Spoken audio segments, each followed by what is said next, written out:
guide you through this little experiment, or whatever you want to call it. But I'm just going to ask you, the listener, just to, sit comfortably and notice the place you're looking out of. So I'm going to get you to do a simple experiment first, which is I want you to direct your attention out and then in. So get your finger and point at an object in front of you. So it's good to actually do this. If you're in a cafe, never mind. And notice what you're pointing at is a thing. I'm pointing at a speaker on the desk, and it's got color and shape. Now point at part of your body, say your other hand, okay? And notice it's a thing. You move it. It's got color and shape. Now point at your chest. Notice that it's the same. And now point at the place you're looking out of, where others see your face. You could actually do this. And point back at the place you're looking out of. Now, what do you see there? What do you find there? I can't speak for you, but for myself, I find no color, no shape, no movement, no face.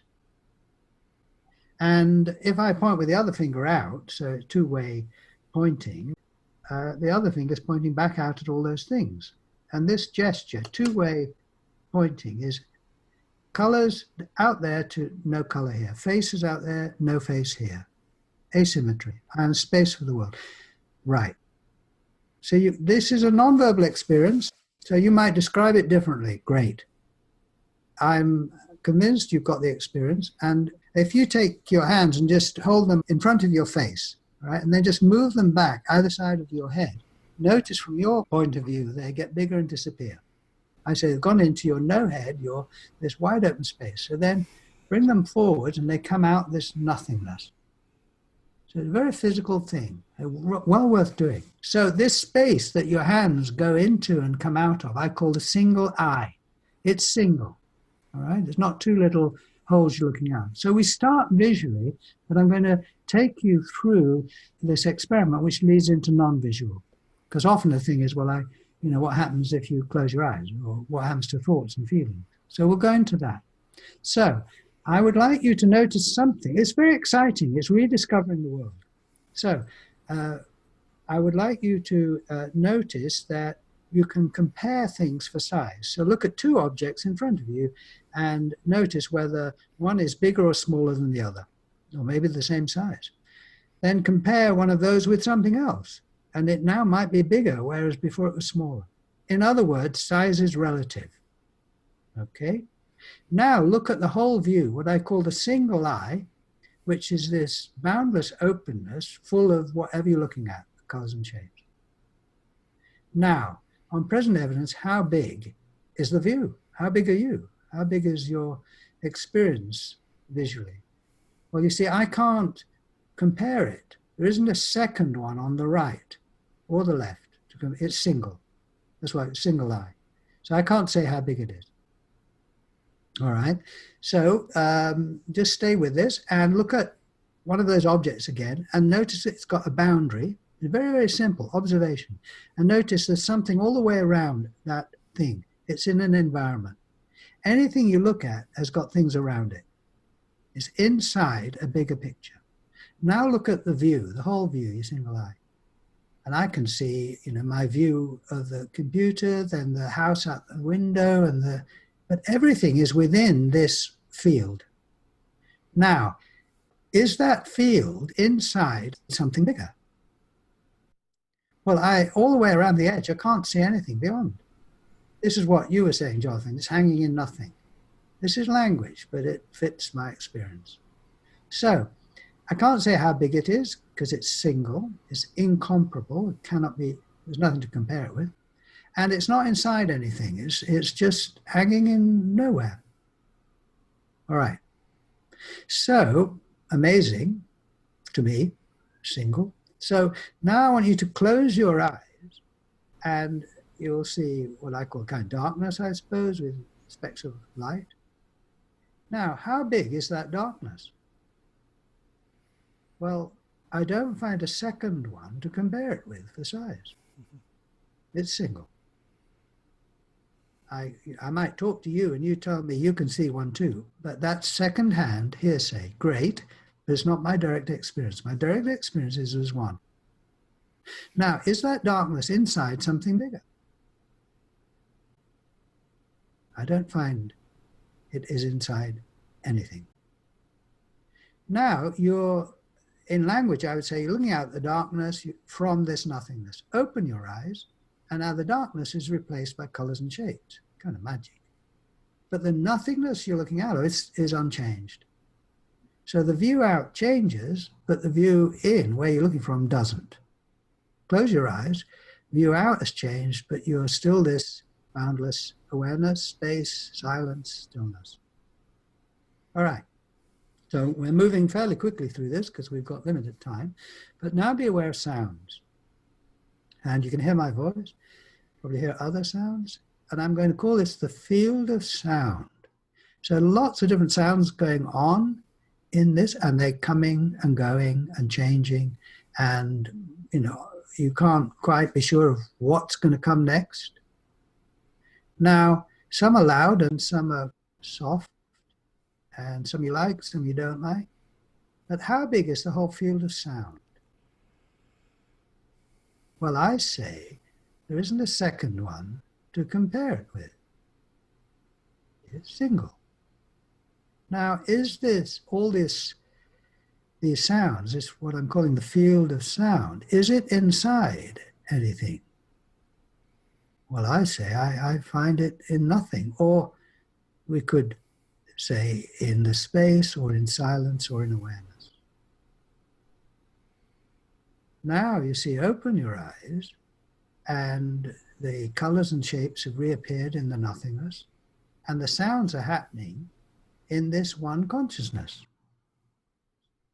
See, you get one field of sound, not inside anything.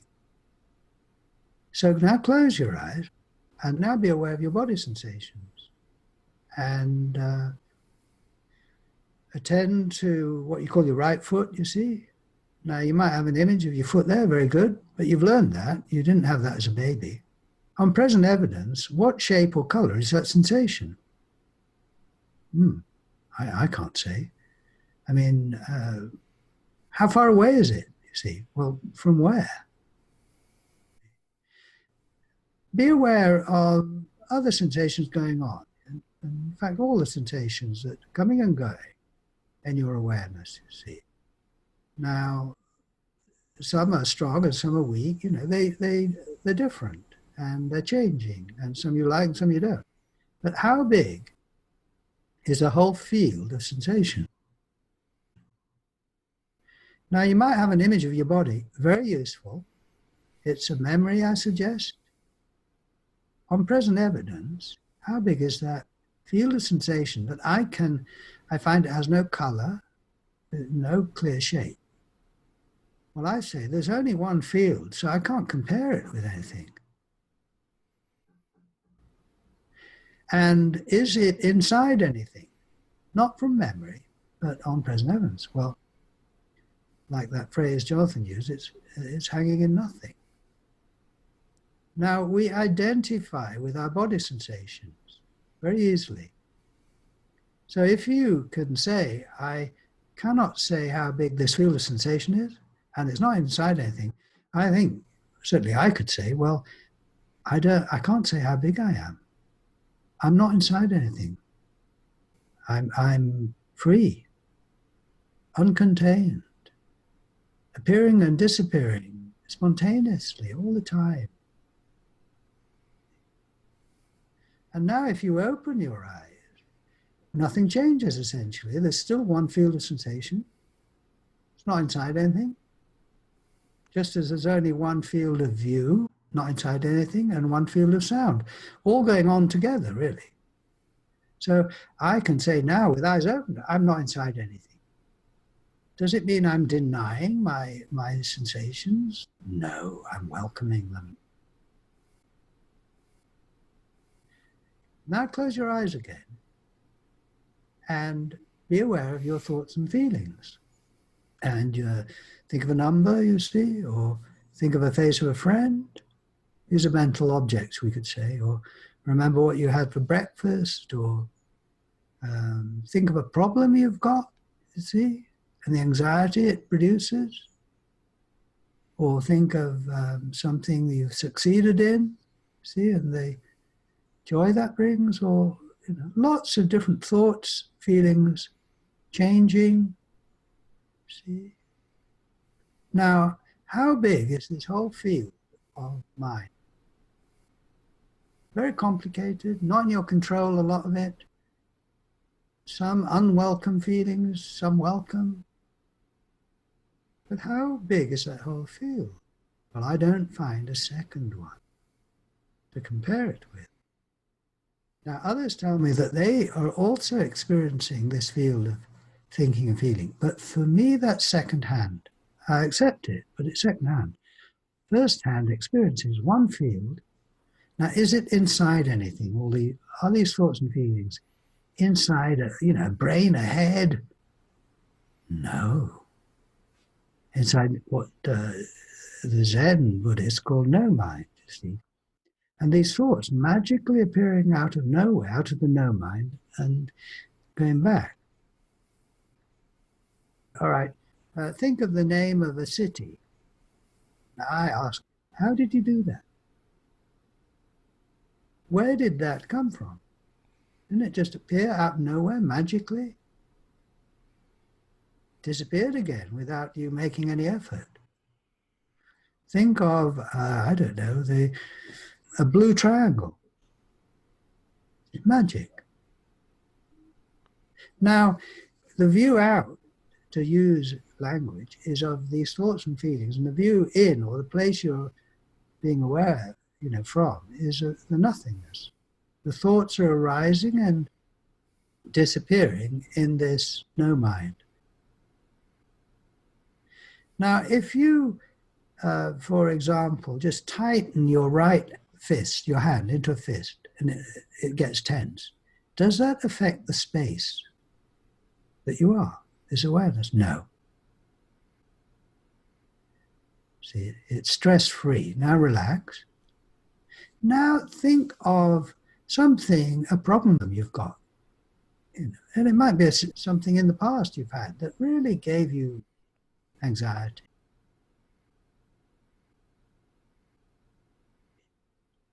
Now, does that anxiety actually affect, traumatize the space where you are? No, it doesn't, in my experience. So you're now becoming aware that this space is stress-free, problem-free, trauma-free, but so creative, coming up with all these things all the time, magic. Now you open your eyes, and you've still got thoughts and feelings. Do the presence of thoughts and feelings stop you seeing who you really are, the space in which it's all happening? Not in my experience. No. So how available this is, how practical it is, how it makes sense, how it is available from any of the senses, so to speak. I can hear the silence now that this voice is happening in. I can be aware of the space in which the sensations are coming and going in. I can be aware of the no mind in which these thoughts are arising, see? Now, aware of this is a new way of living, isn't it? I think so. You've got your inner awareness, inner resource is just on the front burner. See how it works out in your life. Yeah. So I have no doubt that all of us here, including the listener, have access anytime you want to this space.